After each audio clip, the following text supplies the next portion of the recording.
And in the last few days, we have seen just how tough these talks are likely to be. Britain's negotiating position in Europe has been misrepresented in the continental press. The European Commission's negotiating stance has hardened.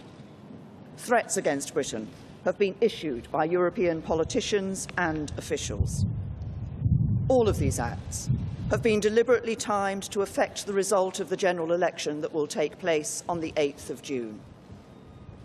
By contrast, I made clear in my letter to the President of the European Council invoking Article 50 last month that in leaving the European Union, Britain means no harm to our friends and allies on the continent. We continue to believe that no deal is better for Britain than a bad deal, but we want a deal.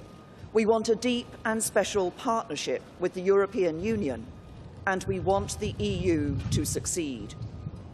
But the events of the last few days have shown that whatever our wishes and however reasonable the positions of Europe's other leaders, there are some in Brussels who do not want these talks to succeed, who do not want Britain to prosper.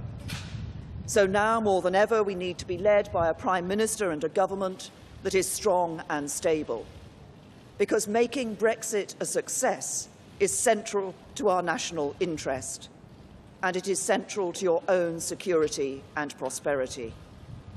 Because while there is enormous opportunity for Britain as we leave the European Union, if we do not get this right, the consequences will be serious, and they will be felt by ordinary working people across the country.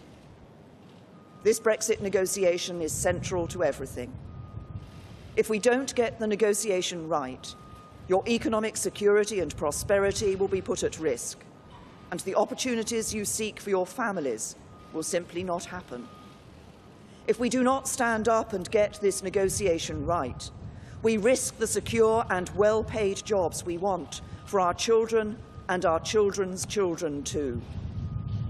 If we don't get the negotiation right, if we let the bureaucrats of Brussels run over us, we will lose the chance to build a fairer society with real opportunity for all. The choice the country faces now is very simple, because there are only two people who can possibly be Prime Minister after the 8th of June to negotiate Brexit.